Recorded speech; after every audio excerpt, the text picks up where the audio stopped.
Hello বন্ধুগণ, কেমন আছো তোমরা সবাই? আশা করছি ভালো আছো। আজকে আমি আবার উপস্থিত হয়েছি নতুন এক বাস্তব সত্য ঘটনা নিয়ে। আজকের ঘটনাটি আমার দাদার জীবনে এক ভয়ঙ্কর অনুভূতি এনে দিয়েছে।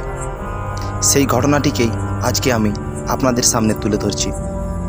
ঘটনাটি শুরু করার আগে আমার চ্যানেলটি সাবস্ক্রাইব করুন এবং বেল আইকনটি প্রেস করে রাখুন, যাতে পরের ভিডিওগুলো খুব সহজেই আপনার কাছে পৌঁছে যায়।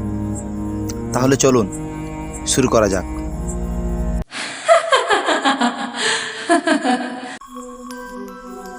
আমার একটা অনলাইন সেন্টার আছে।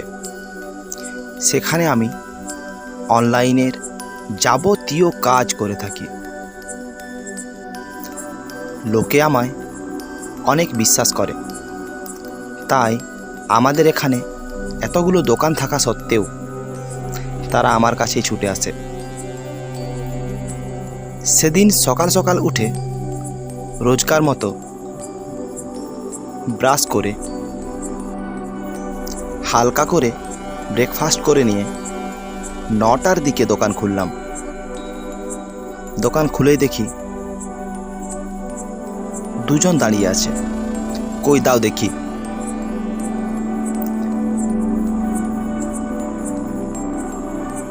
ধীরে ধীরে প্রচণ্ড ভিড় জমা হয়ে গেল।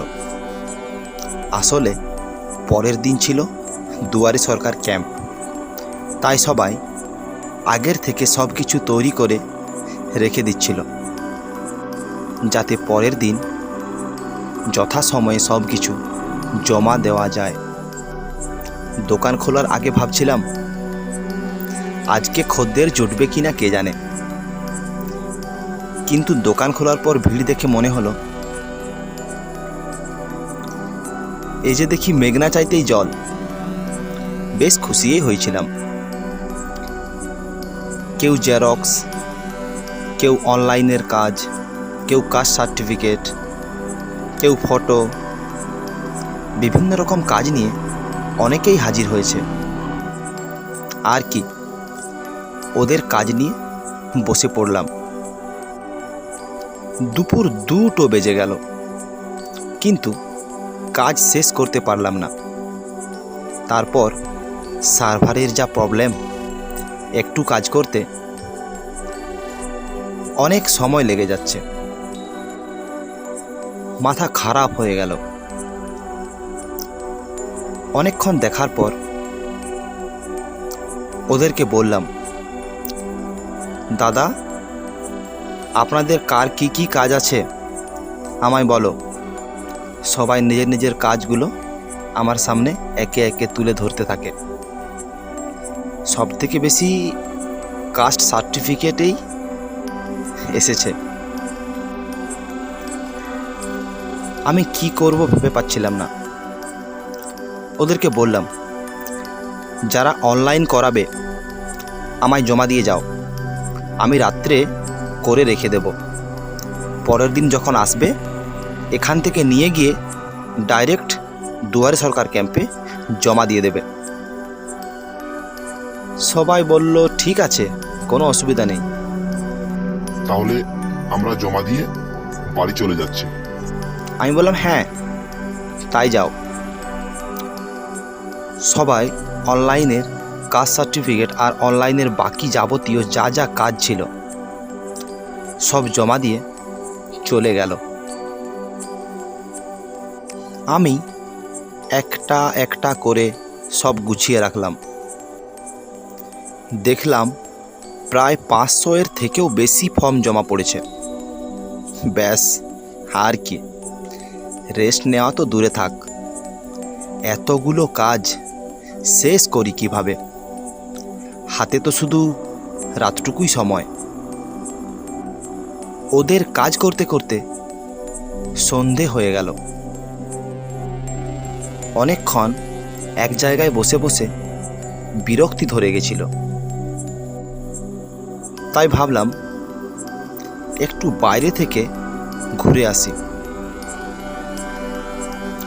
অন্তত বিরক্তিটা তো কাটবে। এই ভেবে আমি চেয়ার ছেড়ে বাইরে বেরিয়ে গেলাম। ফুরফুরে ঠান্ডা হাওয়া বইছে, বেশ ভালোই লাগছে। মিনিট 15 এদিক ওদিক ঘোরার পর আবার গিয়ে বসলাম কম্পিউটারের সামনে। কাজ করছি তো করছি, ফর্ম যেন বেড়েই চলেছে, কিছুতেই শেষ হচ্ছে না। ভেতর থেকে ডাক এলো, কিরে, সেই দুপুর থেকে কাজ করছিস? এবার খেয়ে নে, দিয়ে শুয়ে পড়। যেগুলো বাকি আছে সেগুলো কাল করবি। আমি ঘড়ির দিকে তাকালাম, দেখলাম এখন 9টা বাজছে, প্রায় অর্ধেক কাজ বাকি। ভাবলাম যাই, খেয়ে আসি, না হলে মা আমার জন্য না খেয়ে বসে থাকবে। খাওয়া দাওয়া সেরে আবার গিয়ে বসলাম। আমি অনলাইনে ফর্ম ফিল আপ করেই যাচ্ছি। বিশেষ করে কাস্ট সার্টিফিকেটটাই বেশি জমা পড়েছে। সময়ের দিকেও তো খেয়াল ছিল না। মাঝে মধ্যে কম্পিউটারের ডিসপ্লেতে দেখছি তখন রাত্রি 1টা বাজছে। কাজ প্রায় শেষের মুখে, আর হয়তো 10-12টা কাস্ট সার্টিফিকেট ফিল আপ করলেই হয়ে যাবে মনে হয়।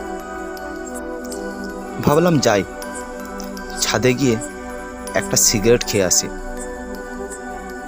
ছাদে গিয়ে একটা সিগারেট ধরালাম। হঠাৎ আমার নজর পড়ল রাস্তার সামনে একটি ল্যাম্পপোস্টের নিচে কে যেন দাঁড়িয়ে আছে। ছাদ থেকে অন্ধকারে ঠিক বোঝা যাচ্ছে না, কিন্তু চাঁদের আলোতে পরিষ্কার বুঝতে পারছি কে যেন একটা দাঁড়িয়ে আছে। তার হাইটটা অনেকটাই ছোট, দেখে মনে হচ্ছে একটা বাচ্চা মেয়ে। চুলগুলো খুলে দাঁড়িয়ে আছে। চারিদিকে কুকুরের ডাক মাঝে মাঝে ভেসে আসছে। এত নিস্তব্ধতা, তার উপর একটা মেয়ে, এত রাত্রে একা। গায়ের লোমগুলো যেন খাড়া হয়ে গেল। অন্ধকারের মধ্যে দেখতে পাচ্ছি তার চুলগুলো যেন মাটি পর্যন্ত ঝুলছে। আমি ওদিক থেকে চোখ সরিয়ে দিলাম। ভাবলাম কী সব ভাবছি আমি, দূর, এখানে থাকলে ওরকম চিন্তা ভাবনাই আমার মাথায় আসবে। তার চেয়ে বরং নিচেই চলে যাই। বাঁ হাতে সিগারেটটা ফেলে দিয়ে নিচে চলে এলাম। টেবিলের উপর থেকে জলের বোতলটা নিয়ে একটু জল পান করে আবার কম্পিউটারের সামনে বসলাম। দিয়ে বাকি 10টা কাজ নিয়ে ব্যস্তই ছিলাম কিছুক্ষণ। সব কিছু ঠিকই চলছিল। হঠাৎ আমার চোখ গেল বাঁ দিকে যে জানালা আছে সেদিকে। জানালাটা খোলাই ছিল। জানালার বাইরে একটা নিম গাছ, আর তার পাশেই খড়ের গাদা। আমি দেখলাম সেই নিম গাছের নিচে খড়ের গাদাটার পাশে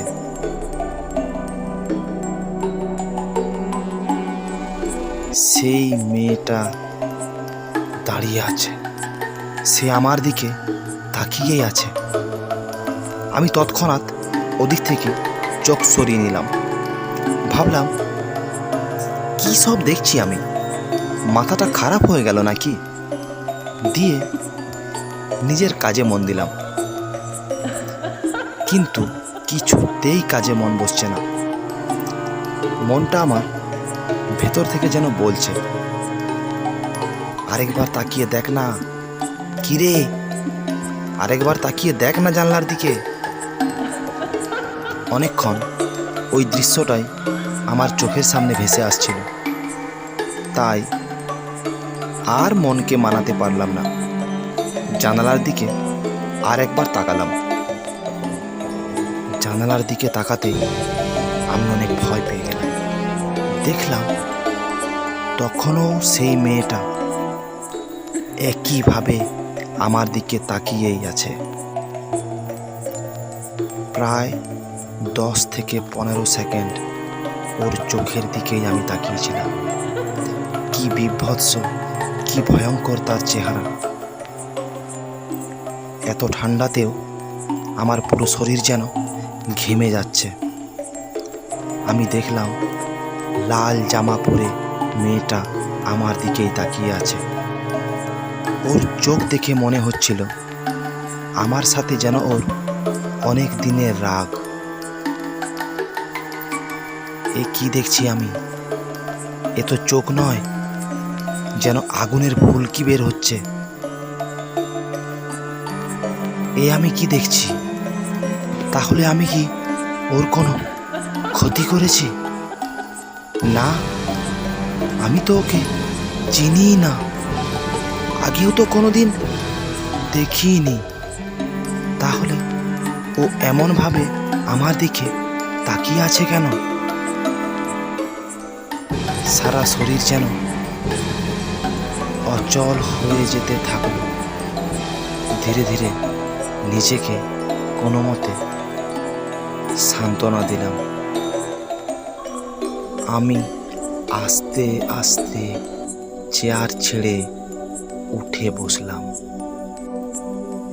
চেয়ার থেকে উঠে দাঁড়িয়ে গেলাম। ধীরে ধীরে এগিয়ে গেলাম জানালাটার দিকে। জানালার কাছে পৌঁছে দু হাতে দুটো জানালার পাল্লা ধরে দড়াম করে ওর মুখের সামনে জানালাটা বন্ধ করে দিয়ে দৌড়ে গিয়ে নিজের রুমে চোখ বন্ধ করে ঘুমানোর চেষ্টা করছিলাম। কিন্তু শুধু ওই দৃশ্যটাই চোখের সামনে ভাসছে। প্রায় 1 ঘন্টা কোনো মতেই ঘুমোতে পারলাম না। এপাশ ওপাশ করার পর আমার মনে হলো আমি এত ভয় পাচ্ছি কেন? আরেকবার ছাদে গিয়ে দেখে আসি জিনিসটা কি। আমি মনে সাহস জাগিয়ে ছাদে উঠে গেলাম। সেই নিম গাছের নিচে তাকিয়ে দেখলাম কই, কোথাও কিচ্ছু নেই। নিম গাছের তলাটা ফাঁকা। খড়ের গাদার চারপাশটা ভালো করে তাকিয়ে দেখলাম, না, সেখানেও তো কিছু নেই। এবার তাকালাম সেই ল্যাম্পপোস্টের দিকে। দেখলাম সেই মেয়েটা ওখানে দাঁড়িয়ে আছে, কিন্তু এবার সে অন্যদিকে তাকিয়ে আছে। মনে একটা দুষ্টু বুদ্ধি এলো। ছাদের উপরে ভাঙা ইটের একটা টুকরো হাতে তুলে নিলাম। কিছু না ভেবেই সজোরে ওর দিকে ছুঁড়ে মারলাম। ইটের টুকরোটা ওর একটু কাছাকাছি পড়ল। সে একবার আমার দিকে তাকালো, দিয়ে সোজা গিয়ে সেই নিম গাছের উপরে উঠে গেল। আমি আর সাহস দেখানোর চেষ্টা করলাম না, নিচে চলে এলাম। সে রাতটায় অনেক কষ্টে ঘুম এসেছিল। পরের দিন সকালে বাড়ির সবাইকে ঘটনাটা জানানো হলো। অনেক রিকোয়েস্ট করার পর মাকে মানাতে পারলাম যে নিম গাছটা আজকের মধ্যেই কাটা হোক। পাশের গ্রাম থেকে একটা কাকুকে ডেকে নিয়ে আসা হলো।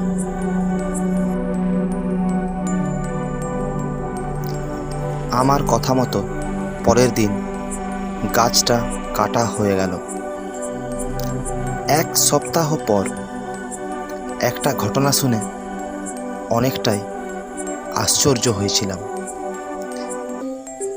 যে কাকুটা গাছটা কেটেছিল সে নাকি মারা গেছে।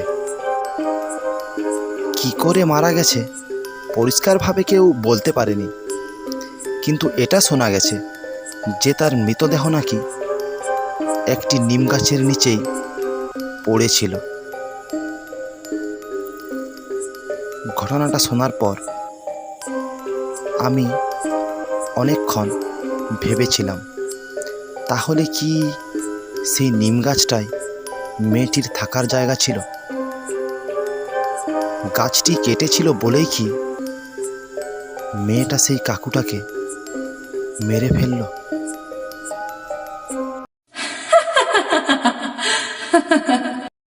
আজকের ঘটনাটি এখানেই শেষ করছি। পরের ভিডিওতে আবার দেখা হবে নিত্য নতুন সত্য ঘটনা নিয়ে। ধন্যবাদ।